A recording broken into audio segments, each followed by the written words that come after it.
Mes frères et sœurs, je suis Rachid Mamba Okoto. Je suis en train de passer euh, un temps de vacances de Pâques dans une station balnéaire de San Antonio.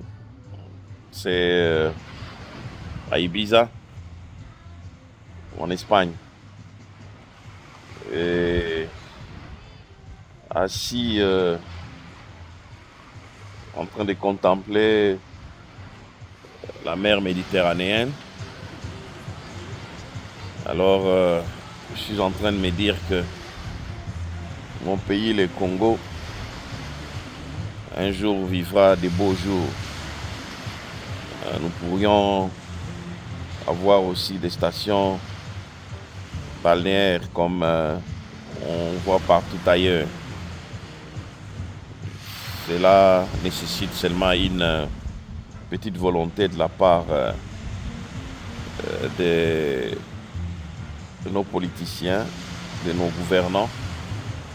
Et il faudra qu'ils puissent faciliter aux entrepreneurs qui ont des bonnes idées et les différentes mairies qu'on peut avoir dans les endroits où nous avons, par exemple, l'océan Atlantique au niveau de Moanda, ou voire même les différents lacs que nous avons.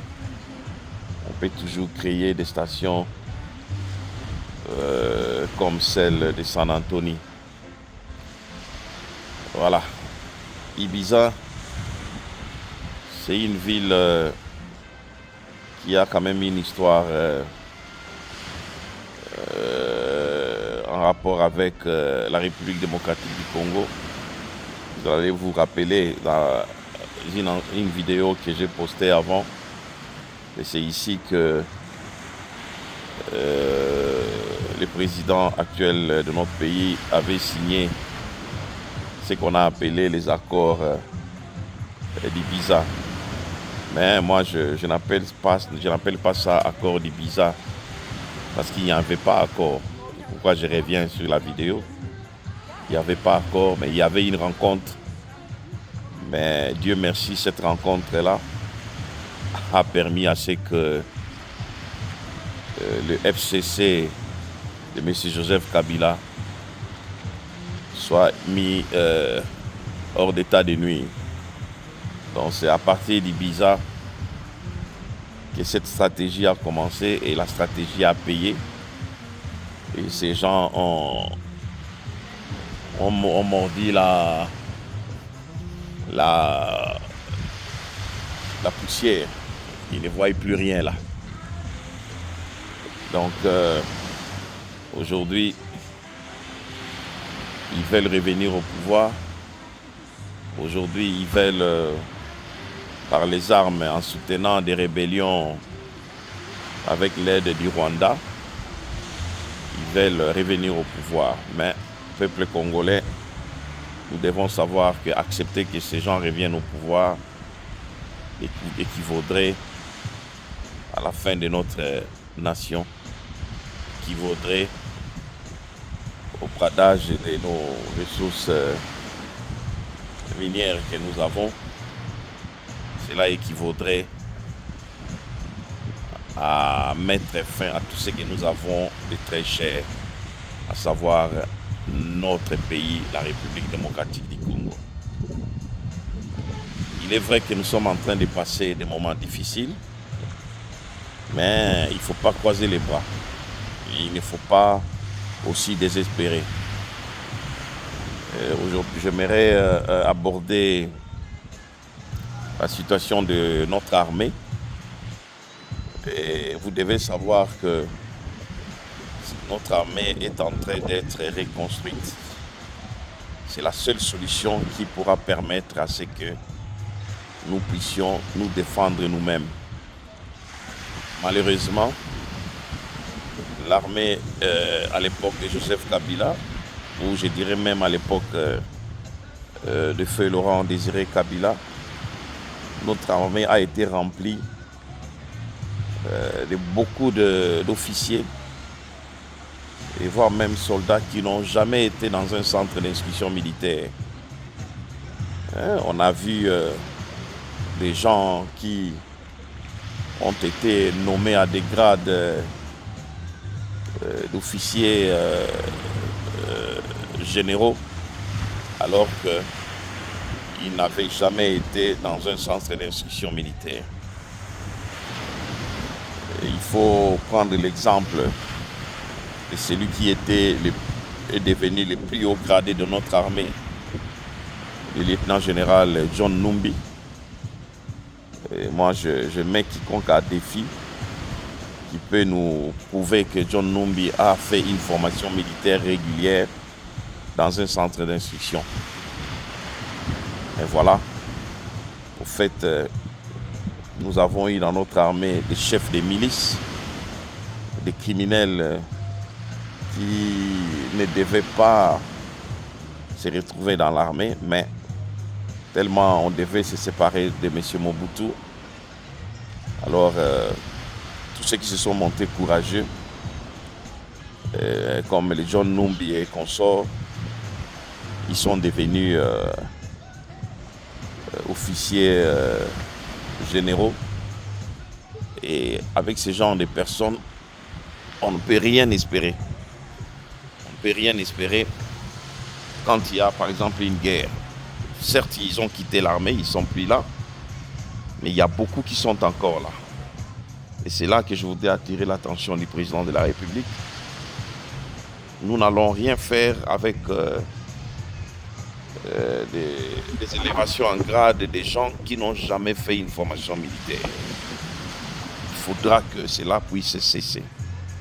Ils ont eu la chance de se retrouver dans notre armée, mais je pense c'est le moment de le remercier, c'est le moment de le mettre tous dehors. L'armée doit être rebâtie et l'armée doit être composée d'officiers réellement formés, d'officiers qui peuvent défendre la nation, non seulement par le patriotisme, mais parce qu'ils ont été formés à cela.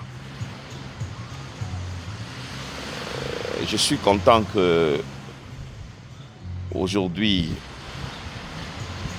la conscience est revenue et que le président de la République est en train de miser sur la formation d'une armée élitiste.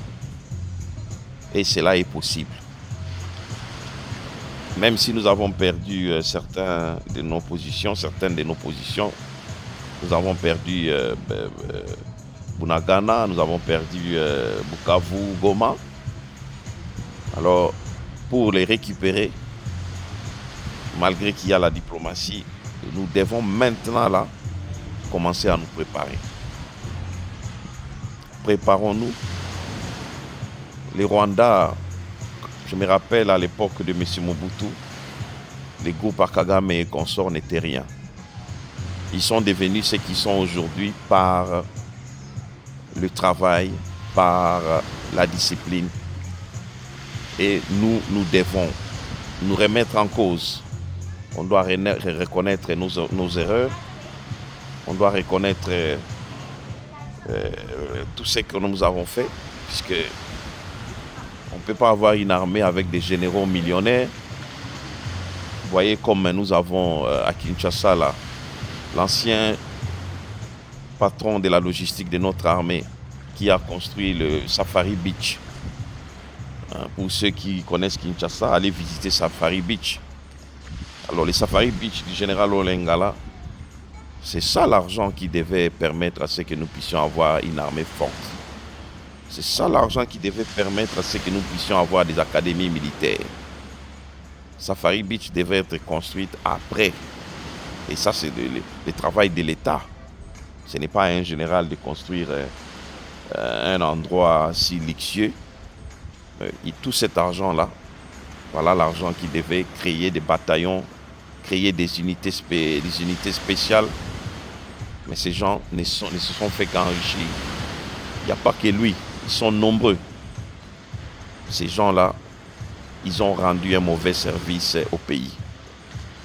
Lui-même, Joseph Kabila, pseudo-général, il s'est construit Kingakati et consorts. Voilà l'argent qui devait permettre à ce que nous puissions avoir des brigades bien formées, des gens qui devaient empêcher que Goma soit tombé. Malheureusement, le président Félix a hérité d'une armée presque inexistante. Bien sûr, il a tenté de faire confiance par tous les moyens à ceux qui étaient sur place, mais un grand nombre n'est pas formé. Un grand nombre s'est retrouvé là, certains venant de Lubumbashi, ils étaient vendeurs de carburant.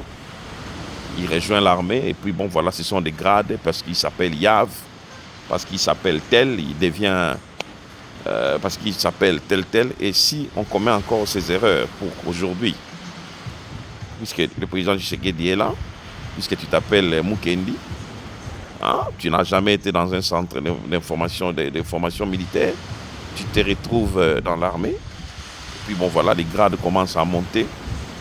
Je vous dis, nous n'aurons que des yeux pour pleurer.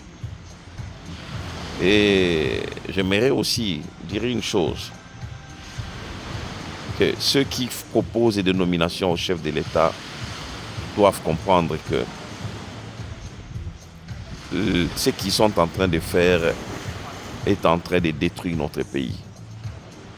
Il ne faut pas quelqu'un qui n'a jamais fait une formation militaire, comme je l'ai dit tantôt, qui est par la chance ou bien par accident de l'histoire devenu général. Il est général de brigade. Mais vous proposez au président de le nommer général, major et voire même le lieutenant général. Mais pour qu'il fasse quoi? Il n'apporte rien au pays. Il n'apporte rien au pays. Ces gens-là, je pensais, quand Jean-Pierre Bemba est devenu ministre de la Défense, moi j'étais content. Ils avaient demandé à ce que tous les officiers puissent présenter leur parcours académique ou bien leur parcours de l'armée, des instructions militaires et consorts. Mais cette histoire a été stoppée, je ne sais comment. Et malheureusement, nous connaissons des gens qui sont là aujourd'hui, qui occupent de grandes fonctions, mais qui oublient leur revolver dans des toilettes. Il est à l'aéroport là, il est allé dans la toilette, il oublie son revolver. Mais c'est ça la conséquence d'avoir pas été dans un centre d'instruction militaire. Monsieur le Président doit arrêter de promouvoir en grade ces gens-là. Ils sont nombreux. Il faut former une armée élitiste. Il faut tout faire pour qu'on puisse rouvrir des bases militaires que nous avons fermées. Kamina, hein, quand on va récupérer même du côté Ouvira là, il faut qu'il y ait des bases militaires là, Équateur, tout ça là. Faites ça et nous serons en mesure de nous défendre nous-mêmes. Bonne fête de Pâques. J'espère que aujourd'hui, cette souffrance que nous sommes en train de vivre avec nos frères qui sont massacrés à l'Est, cette histoire permettra à ce que demain, nous ne puissions plus jamais accepter que cela se répète. Les combats continuent. Les combats continuent et nous devons être courageux et que le président puisse avoir cette sagesse-là, le temps qu'il est au pouvoir, pour qu'on puisse chercher à trouver des solutions aux problèmes que nous sommes en train de vivre. Merci beaucoup. Bonne fête de Pâques, joyeuse fête de Pâques à tous mes compatriotes. Et le Congo vivra. Merci beaucoup.